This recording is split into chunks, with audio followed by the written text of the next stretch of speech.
Hey, Legacy Leaders, it's Ambassador Diamond Lisa Fuller, and I can't believe it's challenge 10 already. Time flies when you are building your business, when you're being on purpose, when you're having fun, and you're changing lives, doesn't it? And it's just been amazing so far. I'm doing all these challenges, I'm learning so much, I'm growing so much, and I know that you guys are going to be in a totally different place at the end of this 30 days, and I know most of you are going to reach your goals, so it's so exciting. Today I'm going to talk more about blitzing. Lauren already put out there that you need to blitz at least 2 people a day. Pick your number, you know, at the very least 2 a day, but set your goal. What's going to push you? Do a little bit more than you normally do, and I loved seeing all of your guys' goals put out there. Amazing, and I can't wait to see how that ends up, what happens from all the blitzing you're doing, how all the contacts you're going to be getting, the people you're going to be able to reach out to, all those new names that you're going to be able to add to your hundreds list. And remember, don't ever throw a lead away. Always add it to your hundreds list, because this business is about timing, and timing changes for people. And maybe the first time you called and you blitzed them, maybe they weren't ready. Maybe they'd never heard about it. Maybe they had a good, secure job. Maybe they were pregnant. But maybe 6 months later, they're not pregnant anymore and they can wrap. Maybe they just lost their job. Maybe they're looking for extra income. Situations change, people change, timing changes. So you always want to be saving every lead you get and always following up every 3 to 6 months and letting them know I'm still here and I still have something to offer you. So with that being said, I want to talk to you about some other ways you can blitz today. And there's so many that you might not even be thinking about. Blitzing isn't just handing out the card. Blitzing is everything you do. Being a self-billboard and dressing, wearing your gear, your black, green, and bling, and always representing the company and looking for people to ask you, why are you wearing that green? Why is your purse green? Why are your nails green? What's all that bling? What does it works mean? Those are things that are going to attract people, because people are nosy and people are curious and they're going to ask you. What are some other ways you can blitz? I love what Ambassador Diamond Rhonda Hartman just put out there. She actually leaves blitz cards underneath her windshield wiper on the back of her car where her sign is on her car. By the way, that's another way to blitz, is signage. And when she goes into a place, every time she comes back out, there'll be 2 or 3 blitz cards missing. People take the cards. Be creative, be inventive. One of the things I want you to do is if you have a way you're blitzing, something creative, some inventive, tell us about it this week. Post below here what you're doing, because we want to hear. We want to be able to share with each other and come up with some creative ideas. But here's mine, and then I'm going to give you the challenge right after I talk about these ways. The first way is lead boxes. If you guys haven't heard of these, you can Google lead boxes and you'll see what one looks like. You know, when you walk into a store or carry out, and you see like a box sitting there and it says, fill this out to win a trip, or fill this out to win this, or enter a drawing. Well, that's what a lead box is. You can make them by yourself. It's so inexpensive. I use tissue boxes. If you want to be fancy, you can go to boxfulofleads.com and you can order them there. You can also get your lead slips there, and basically be creative. I love lead boxes because for those of you that are busy and you work all day long and you're trying to fit more time in to blitz people, this can be blitzing for you while you're at work, and it can be gathering leads up. So pick places that people have to sit. Pick places that people will be looking around wondering, what can I do to buy time? Maybe oil changes. You go get your oil change, you go inside and sit down, and you're in there for 15, 20 minutes. Maybe a doctor's office, you're in the waiting room, you're waiting. There's a lead box to fill out. Magazines, put your blitz cards, take an It Works magazine and go set them in waiting rooms, and you can make a little pouch inside that magazine with your blitz cards in there, so when people pick it up to look through it in waiting rooms, they can take one of your cards with them when you drop your lead boxes off. So the lead boxes, carryouts, salons, spas, maybe they said, no, I'm not interested, but maybe they'll let you leave your box there. Anywhere that you see an opportunity, ask, because you never know. Sometimes the answer is no, but a lot of times it's yes. And what I like to do is I go 2 or 3 times a week. I stop at that place that I have my lead boxes. Sometimes I have them 2 or 3 places, and I empty out my leads. And if it's doing really good, I leave it there. If it's not doing too well after a week or 2, I take it out and find a new place. Always have a lead box in your car ready to go in case somebody gives you the okay to put it in there. And then make sure that you're writing down where you left it so you don't forget, because I know we go a lot of places, and that way you can get back there and get those leads out. So that's the first way. The second way I wanted to talk to you about is B&I groups, business groups. People meet all the time. Other entrepreneurs, other people that own businesses, they meet once, twice, 3 times a month for lunch, and everybody gets a minute to talk. You get to reconnect and connect with business owners. You get to exchange information so you can recommend each other, and you never know. Like-minded people in a room, maybe they might be looking at your business and want to know more about it. So there's nothing wrong with helping each other out, scratching each other's backs, so to speak. So look for business groups.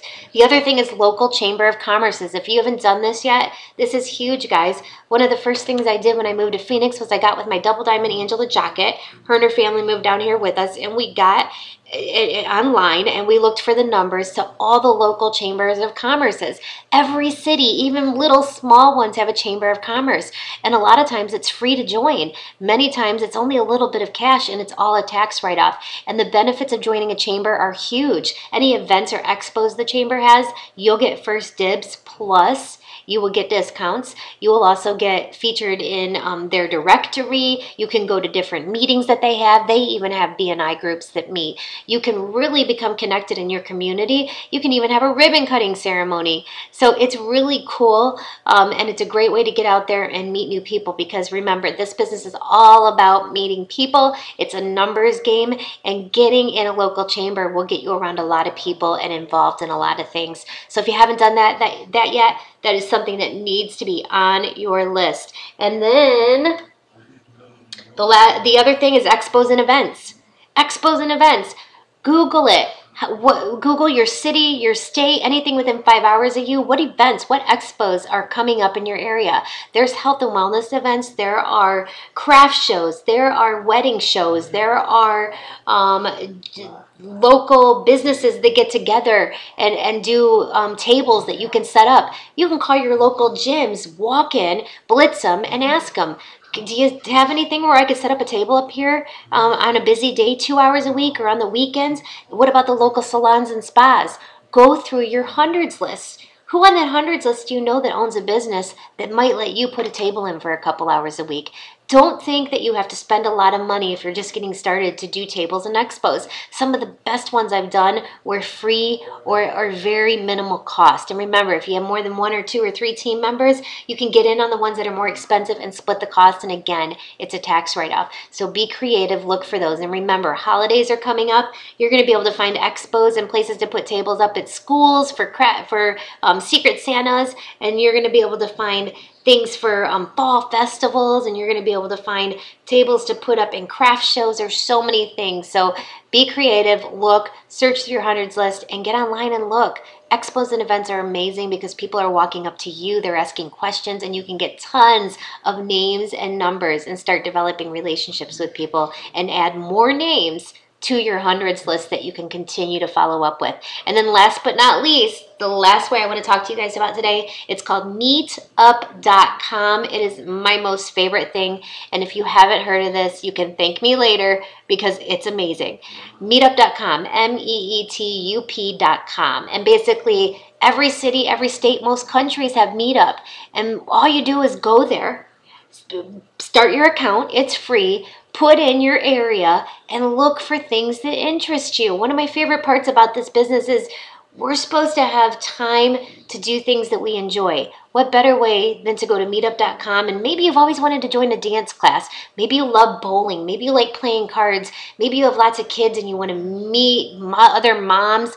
Maybe you're looking for a business group. Maybe you are looking to get with people that love to play chess. Whatever that is for you, you need to get around people. Meetup.com is going to allow you to become part of something, meet new people, develop relationships, and I promise you, that second or third meeting, they're going to be like, what's that It Works thing? Or what do you do for a living? Conversations that happen will come up. Meetup.com is amazing. As soon as we moved to Phoenix, we had 4 families follow us down here. And how do you think we made friends? How do you think we got involved? How do you think we met new people? Meetup.com.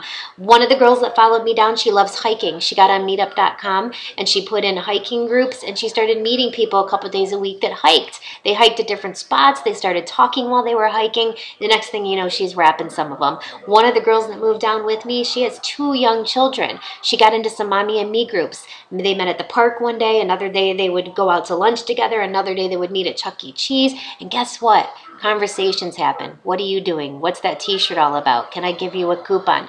Those things happen. We wanted to start a card club, so I went on there and I started my own group for Bunko, looking for people locally that wanted to play cards. And guess what? We're going to start talking. They're going to ask what we do, ask about our lifestyle, and it's going to come up. Another one of our girls, she wanted to just meet some other women, and she found, hey, a singles women thing that meet out once a week for drinks. Whatever that is for you, it doesn't matter. Get on there and find a group. How amazing is that? If you're not utilizing it, you need to, and be creative and enjoy it. So with that being said, here's your challenge. I want you to take one of the things I just said. It could be find a BNI group. It could be get a hold of your local chamber. It could be find an expo, an event in your area. Call someone from your hundreds list, see if you can set up a table. It could be themeetup.com. Go find a group, 2 groups to get into, and what day are you going to meet. I want you to do one of those things. And after you do it, I want you to post below here what you did. Now, I understand that obviously if you go to meetup.com today, or if you find an expo, you can't do the expo today. That's not what I'm asking. I'm asking for you to take the effort to start to make one of these things happen. So for instance, you might want to look up your local chamber, get the number, call them, ask them if they already have a Knitworks person, and if they don't, how do you get involved? Can they send you the information? They can email it to you. When could you come check out the chamber? And you can let us know. When are you going to go check it out, and what happened when you called?